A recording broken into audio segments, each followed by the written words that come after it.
Hey guys, welcome here to Sindini. I actually gave away 7 hours of flying just to bring you guys out here today. All my flights to another pilot, just so I could show you guys this place.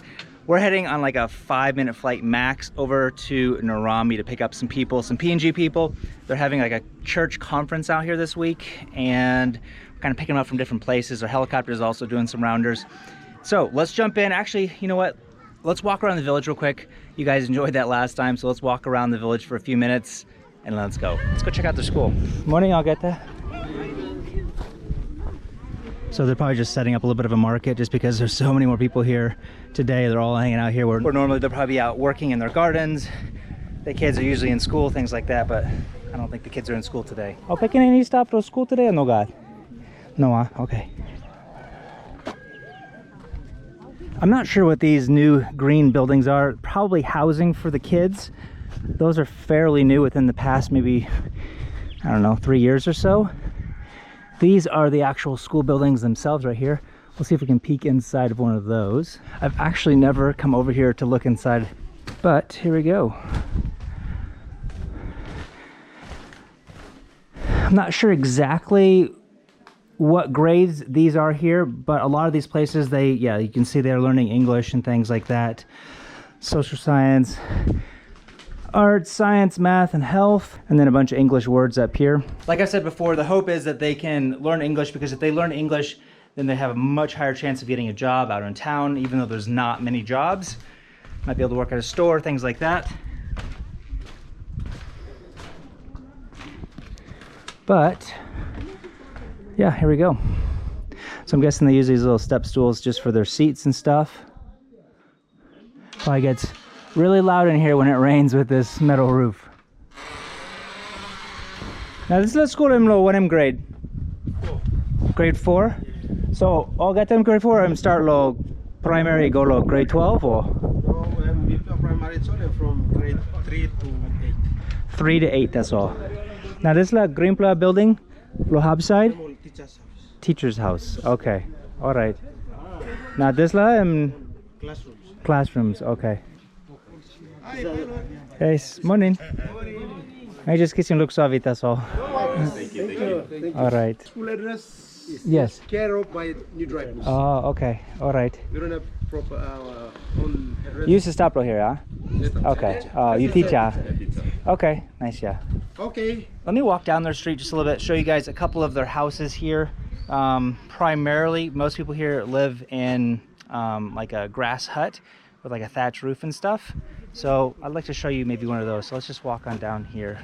So the houses that they do build, I hear, last only about 5 years before they have to refurbish it or just completely rebuild a new one. A lot of times the poles and things like that are still good, but the roofing, I think, gets moldy, wears out, things like that. But you guys can see there's a couple different, I mean, there's square ones, there's round ones. Particularly here in Sindini, I see a lot more round ones than I do at a lot of other locations. Not sure why that is, but I mean, it's like probably Western countries like America too. Arizona's houses look different than the Midwest houses. So this is another school here. This is the SDA school. This is the government school. And then there's another Christian school over here as well. So lots of opportunities for the kids if they want to get educated.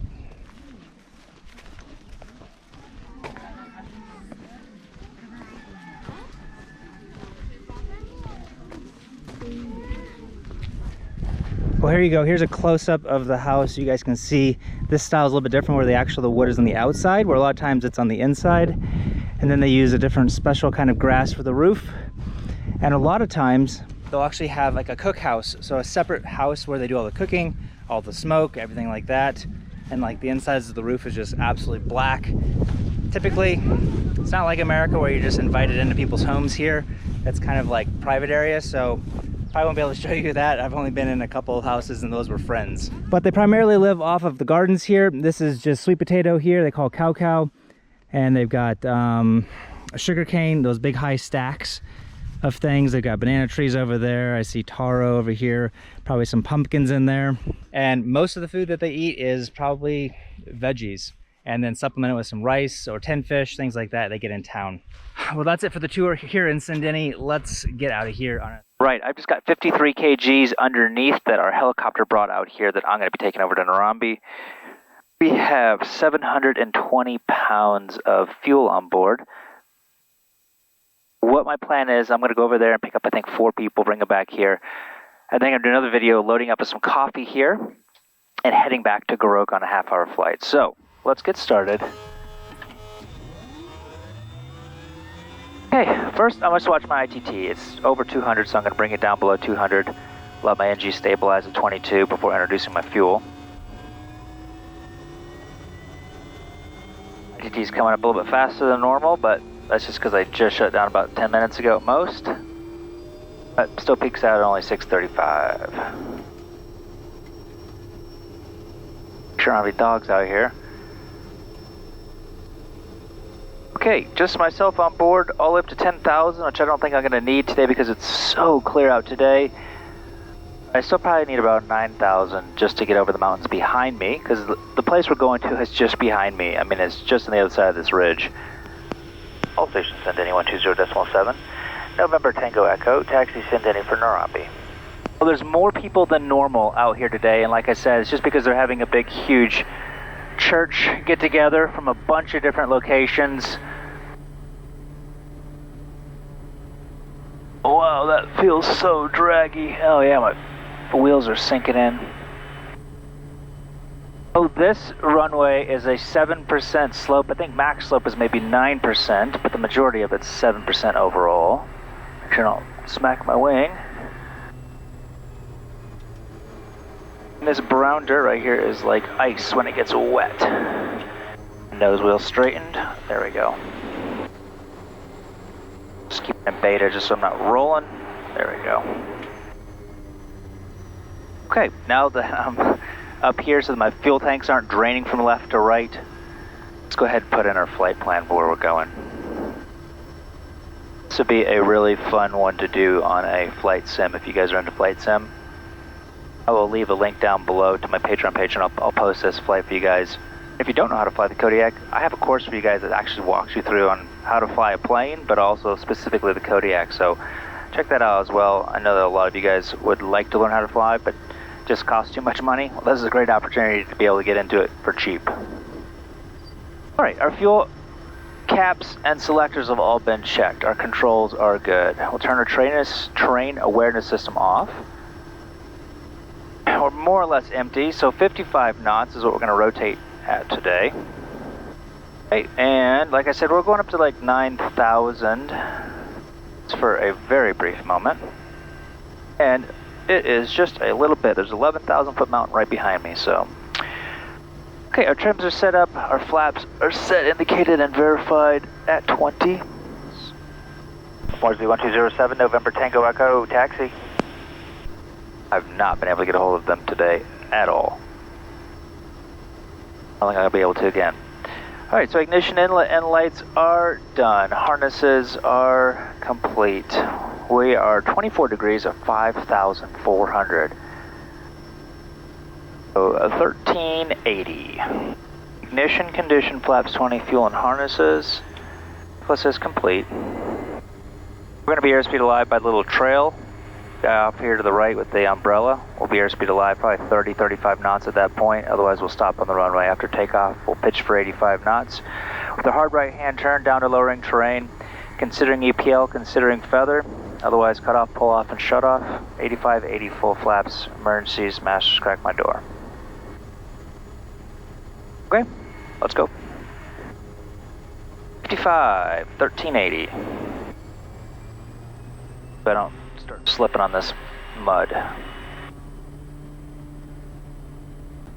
At it really slowly, it works. Oh, well, we're going. Alright, 1380.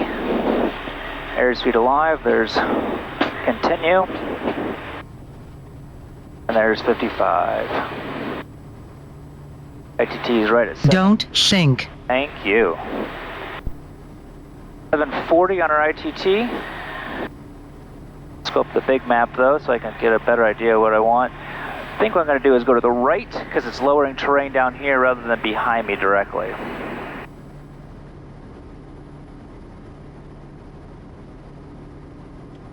Get the nose over, get up over 85 knots, and then start getting our flaps out so we can get our best rate of climb. Up to the 9,000 as quickly as we can.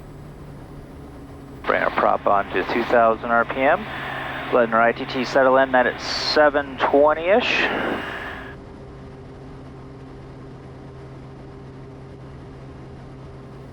There we go. Didn't even have to adjust anything with power, and the ITT is right at 720 for climb.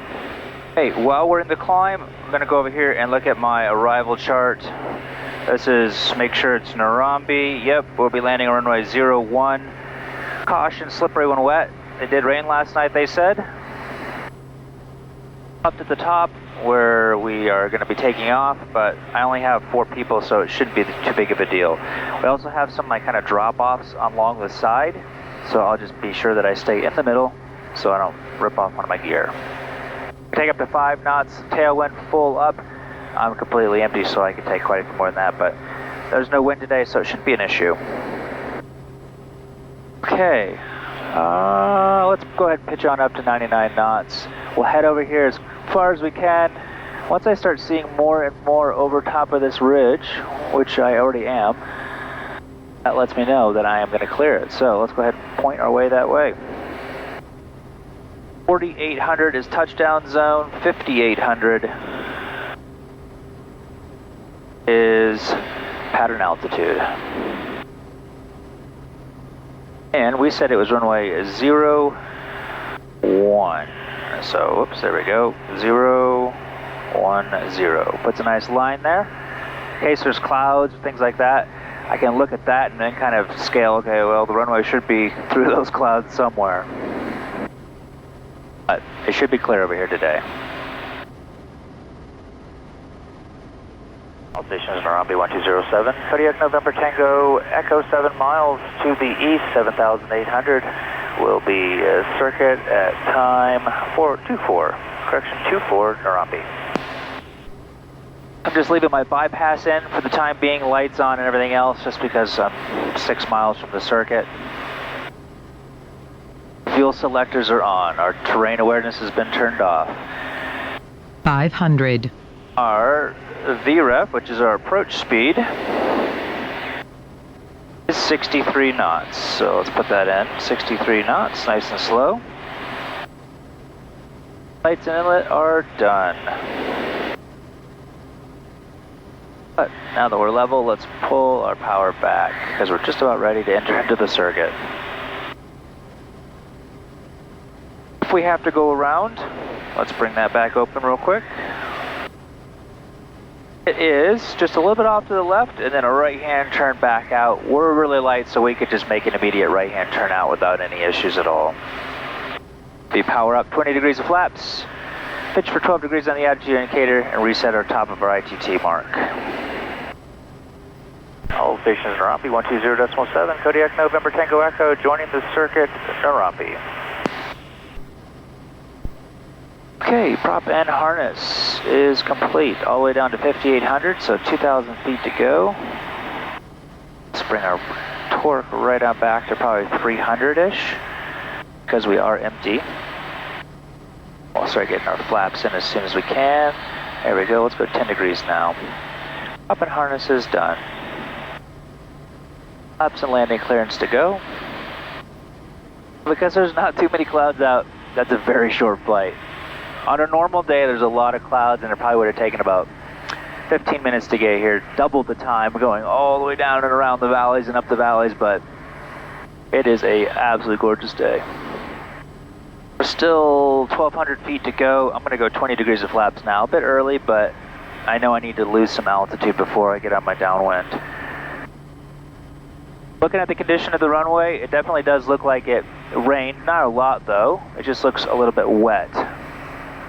The plan is to land at the first cone in past the threshold, which looks like they actually moved in a little bit further than normal.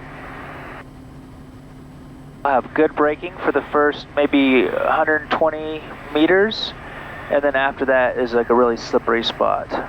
We'll head up to the second parking bay. It looks like where everybody's sitting right now. Appears I have maybe a 3 to 4 knot tailwind for landing. At least that's what it looks like from here. 63 on final, 73 base, 83 and downwind. So I'm still about 500 feet high, just pulling the power to slow me down and losing my altitude quicker. All stations Narambi, November Tango Echo left, downwind 10 Narambi. Return final 4,800. Section, no, 5,300. There we go, 5,300. I think I actually put down 54.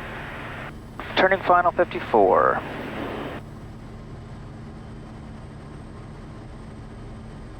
Slow my descent a little bit. There's 83 knots. Let's go ahead and turn right here at this village. Let's reduce our power so we can slow it down to 73 knots.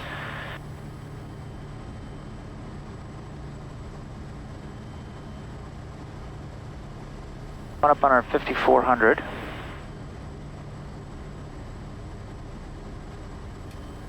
There's full flaps, checklist is complete, 5400 turning final. There's 73, slowing to 63.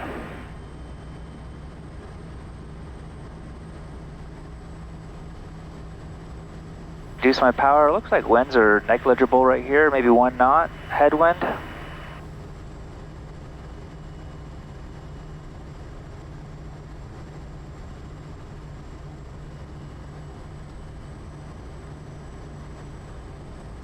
There's 600 on the descent, we're looking for 550. 2 knots fast, actually 3 knots fast, so pull a little bit of power and pitch up just a tiny bit.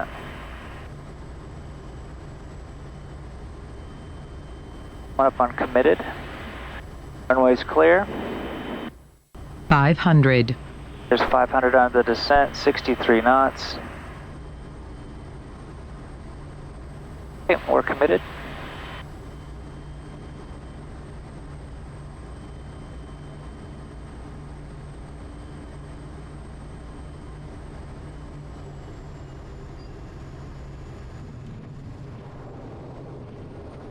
Right here's where it gets a little slippery. Passes a little long here and there. Go on down because it is really rough today. Right, well, that was a really short little flight for you guys. If you're new here, wait to the end. I'm going to do a time lapse back over to Sendeni. Check out my Patreon page if you guys want to maybe try that flight, and check out the link below for my Kodiak Sim course. If you want to learn how to fly and you want to maybe learn how to do a little bit more with the Kodiak, fly turbines, you guys will enjoy it. See you guys next time.